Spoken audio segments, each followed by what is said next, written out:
অবাধ্য প্রণয়িনী পর্ব ৪ লিখেছেন আনান রোজ। অনন্যার মনে পড়ে গেল সেই কবুল বলার মুহূর্তটা। যাকে চাচ্চু বলে ডেকে এসেছে তাকে হঠাৎ স্বামী বলে গ্রহণ করা কি সহজ ছিল তার জন্য? তাও সেই লোকটা যে কিনা বাকি মানুষদের মতোই তাকে অপরাধী ভাবে, অসভ্য বেয়াদব বলে এমনকি সোজা মুখে কোনো দিন কথাও বলেনি সেই লোকটা। অনন্যা অতীত থেকে ফিরে তীব্র বিস্ময়ে থমকে যায়। আর এক বুক কৌতূহল আর এক বুক তোলপাড় করা অনুভূতি নিয়ে এক ঝটকায় নিজের মুখ তুলে ইজানের দিকে তাকালো। কিন্তু ইজান তখনও নিজের এক হাতে একটি সিকিউরিটি ফাইল ধরে অত্যন্ত স্বাভাবিক ভঙ্গিতে পাতা উল্টাচ্ছিল, যেন সে এই মুহূর্তে অনন্যার পৃথিবীর সবচেয়ে বড় গোপন সত্যটা তার হাতের মুঠোয় এনে দিয়ে নিজেও সম্পূর্ণ নির্বিকার। কল বাটনে চাপ দিতেই সেমিনার হলের এক কোণে একটা মৃদু কম্পন আর পরিচিত রিংটোন বেজে উঠল। অনন্যা দ্রুত শব্দের উৎস লক্ষ্য করে তাকালো এবং দেখল তার নিজের ফোনটি একটি চেয়ারের নিচে কাদার ছাট লেগে উপুড় হয়ে পড়ে আছে। সে দ্রুত গিয়ে ফোনটা হাতে তুলে নিল, কিন্তু স্ক্রিনটার দিকে তাকাতেই অনন্যার বুকটা ভেঙে একাকার হয়ে গেল। এমনিতেই ওটার স্ক্রিন ফাটা ছিল, এখন নিচে পড়ে যাওয়ার কারণে কাচের কিছু অংশ আরও বিশ্রীভাবে ফেটে চৌচির হয়ে গেছে। অনন্যার চোখ জোড়া মুহূর্তের মধ্যে ছলছল করে উঠল। সে নিজের জন্য কাঁদছে না, তার মনে পড়ল 4 বছরের আইনানের কথা। ছোট্ট ছেলেটা সারাদিন পর মায়ের এই ভাঙা ফোনটাতে একটু কার্টুন দেখার বায়না ধরে।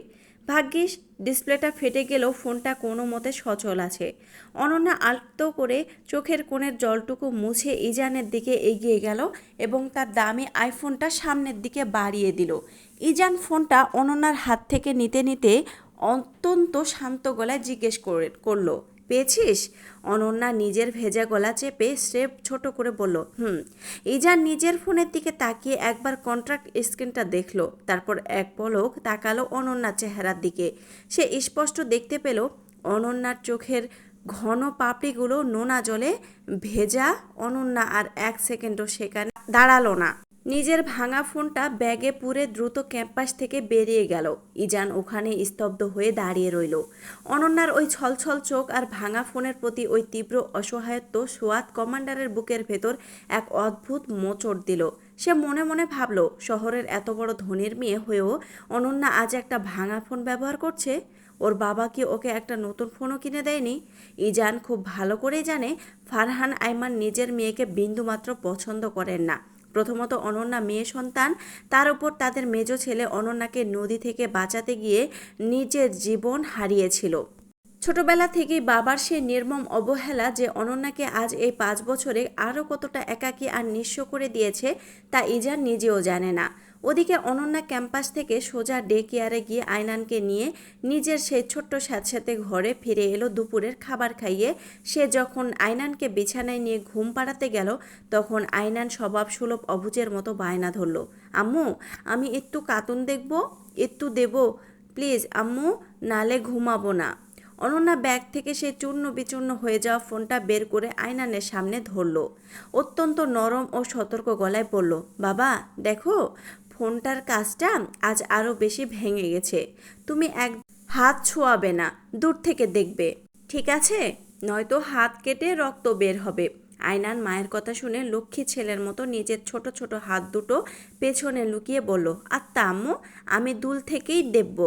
বলার পর আয়নান বিছানায় উপুড় হয়ে বেশ কিছুক্ষণ কার্টুন দেখল। অনন্যা ওর মাথায় হাত বুলিয়ে দিতে দিতে বলল, বাবা এবার ঘুমাবে না? আয়নান ফোনের স্ক্রিন থেকে চোখ সরিয়ে মায়ের দিকে তাকিয়ে মাথা নেড়ে বলল, একদম ঘুম পাচ্ছে না আম্মু।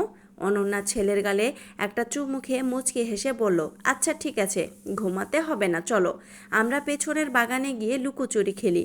বলে অনন্যা আর আয়নান বিকেলের হালকা রোদে ওদের বাগানটায় হাসি মুখে খেলছিল। আয়নানের খিলখিল হাসির শব্দে পুরো বাগানটা মুখরিত হয়ে উঠেছিল। ঠিক তখনই অনন্যার মা আয়েশা রহমান মেইন বিল্ডিংয়ের পেছনের দরজা দিয়ে বাগানে এসে দাঁড়ালেন। অনন্যাকে ছেলের সাথে খেলতে দেখে তিনি ধীর পায়ে এগিয়ে এসে অত্যন্ত শুকনো গলায় বললেন, কেমন আছো অনু? মায়ের কণ্ঠস্বর শুনে অনন্যার মুখের হাসিটা এক নিমিষে মিলিয়ে গেল। সে আয়নানকে নিজের আড়ালে টেনে নিয়ে অত্যন্ত ঠান্ডা ও ভাবলেশহীন গলায় উত্তর দিল, আলহামদুলিল্লাহ। মা মেয়ের মাঝে এক দীর্ঘ অস্বস্তিকর নীরবতা নেমে এলো। কিছুক্ষণ পর আয়েশা বেগম কিছুটা ক্ষুব্ধ ও অভিমানী গলায় বললেন, একবারও জানতে চাইবে না যে আমি কেমন আছি? নিজের মায়ের প্রতি তোর এতটুকুও টান নেই? অনন্যা আকাশের দিকে তাকিয়ে 1 সেকেন্ডের জন্য চোখ বুজল, তারপর মায়ের দিকে তাকিয়ে স্রেফ দুটি শব্দে বলল, না, দরকার নেই।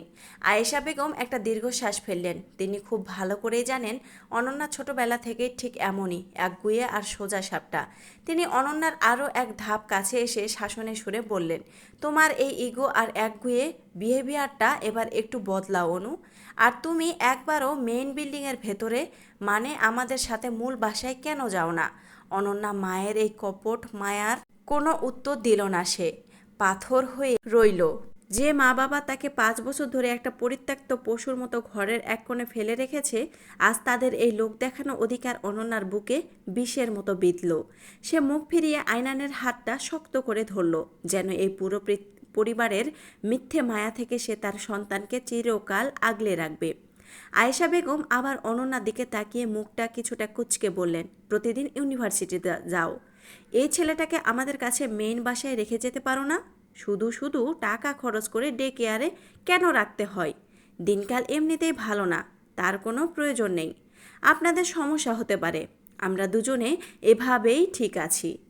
অনন্যা আয়নানের হাতটা আরও শক্ত করে ধরে অত্যন্ত নিস্পৃহ গলায় বললেন।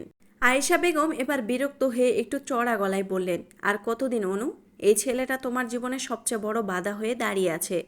এক প্রকার বোঝাই বলা চলে ওকে। তোমাকে 5 বছর আগে বলেছিলাম যে এই বাচ্চাটা রাখার কোনো দরকার নেই। বোঝা শব্দটা শোনা মাত্রই অনন্যার চোখ মুখ রাগে ও অপমানে শক্ত হয়ে উঠল।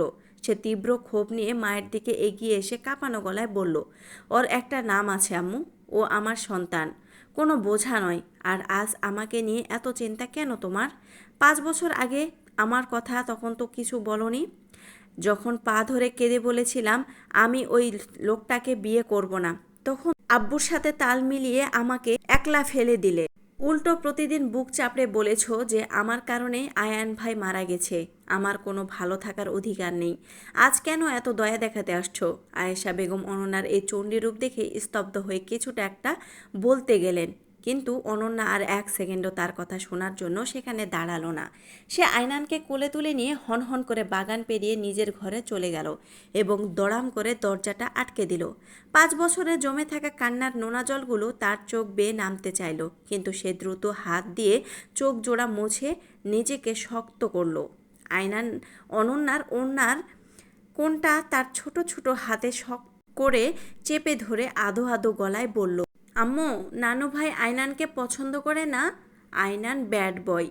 আয়নানের এই নিষ্পাপ প্রশ্নটি অনন্যার বুকটা চিরে দিল। সে পরম মমতায় ছেলেটিকে নিজের বুকের মাঝে শক্ত করে জড়িয়ে ধরে কপালে চুমু খেয়ে বলল, না সোনা, তুমি আমার লক্ষ্মী ছেলে, আমার রাজকুমার। আমাদের এই দুনিয়ায় আর কারো কোনো প্রয়োজন নেই। আমাদের আল্লাহ আছেন, তিনি আমাদের আগলে রাখবেন। দেখতে দেখতে ঘড়ির কাঁটা যখন রাত 12টা ছুলো, তখন চারপাশ একদম নিস্তব্ধ।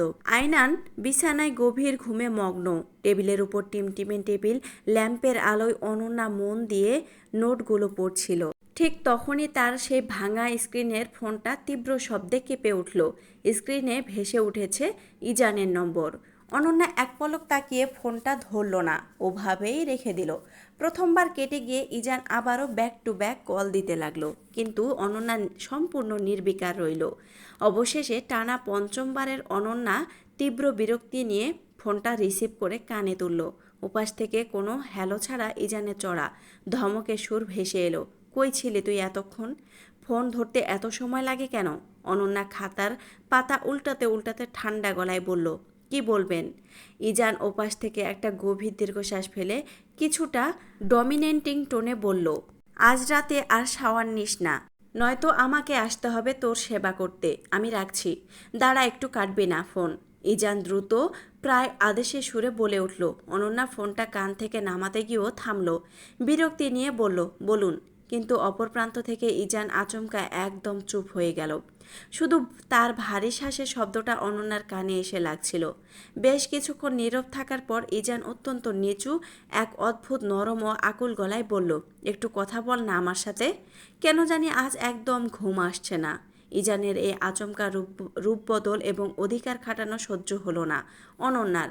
সে খট করে ফোনটা কেটে দিল, কিন্তু ইজান দমে যাওয়ার পাত্র নয়। সে আবারও পরপর কয়েকবার কল দিতে শুরু করলো। অনন্যা বাধ্য হয়ে ফোনটা তুলে চরম ক্ষোভ নিয়ে বলল, আপনার সমস্যাটা কি শালার? কেন ডিস্টার্ব করছেন? আমার ঘুম আসছে না। ইজান এবার বেশ ডোন্ট কেয়ার ভাব নিয়ে বলে। অনন্যা এক চিলতে তাচ্ছিল্যের হেসে বলল, ঘুম না আসলে রাহির কাছে যান, এখানে ফোন করছেন কেন? ইজান ওপাশ থেকে এক সেকেন্ডও না ভেবে অত্যন্ত গম্ভীর ও ডার্ক পজিটিভ গলায় উত্তর দিল, নিজের বউ থাকতে অন্য মেয়ের কাছে গেলে আল্লাহ পাপ দিবে। ইজানের মুখে বউ শব্দটা শোনা মাত্রই অনন্যা স্তব্ধ হয়ে গেল। পরক্ষণে সে তীব্র ক্ষোভে বলল, কে বউ? কার বউ? তুই বউ, আমার বউ। ইজান অত্যন্ত কড়া এবং চড়া গলায় অধিকার কথাটা বলল। অনন্যা এবার কিছুটা উচ্চস্বরে তাচ্ছিল্যের হাসি হাসল, যার ভেতর 5 বছরের দীর্ঘ একাকিত্বের উপহাস লুকিয়েছিল। ইজান অনন্যার হাসির তোয়াক্কা না করে ফিসফিসিয়ে বলল, আমি আসবো?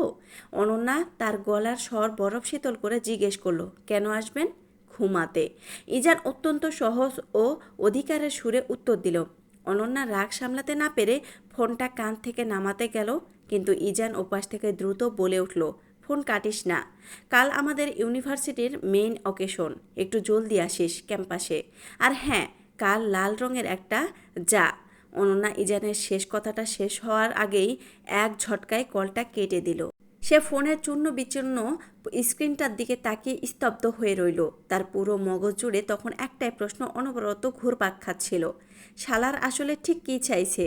5 বছর পর ফিরে এসে সে এই নতুন কোনো নোংরা খেলায় মেতে উঠতে চাইছে আমার সাথে?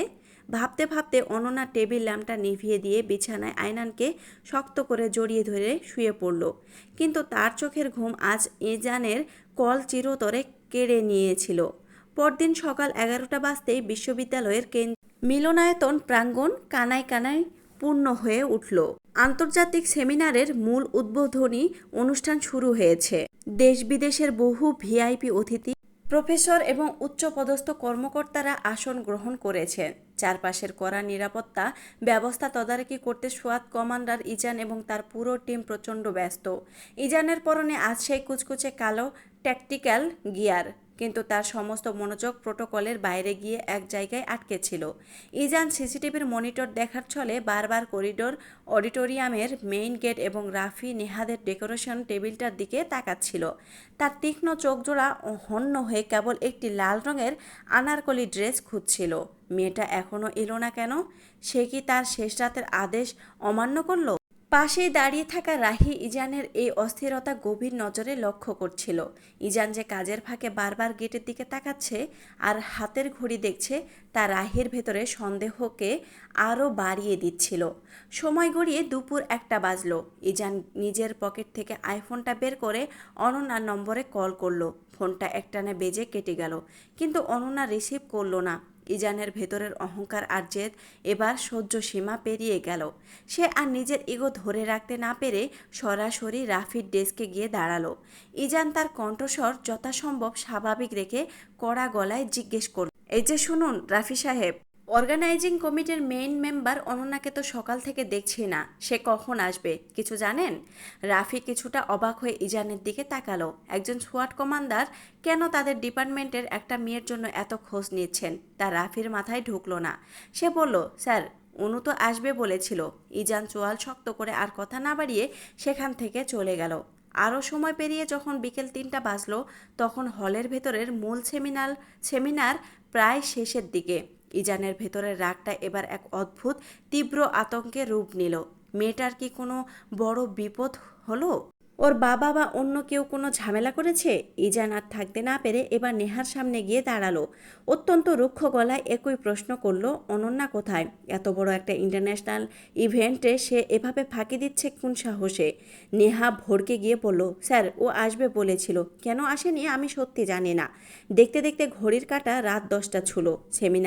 সেমিনারের সমাপনী অনুষ্ঠান শেষ হয়ে অতিথিরা একে একে ক্যাম্পাস ছাড়লেন। পুরো অনুষ্ঠান সফলভাবে শেষ হয়ে গেল, কিন্তু অনন্যা আজ সারাদিনের একটি সেকেন্ডের জন্য ইউনিভার্সিটির চৌকাঠ মাড়ায়নি। ইজান পুরোটা সময় এক জ্বলন্ত আগ্নেয়গিরির মতো ভেতরে ভিতরে পুড়ে খাক হয়ে গেল। অনন্যা তার কথা শুনেনি, তাকে সম্পূর্ণ উপেক্ষা করেছে। এই অপমান ইজানের পুরুষালী অহংকারের তীব্র চপঘাত করল।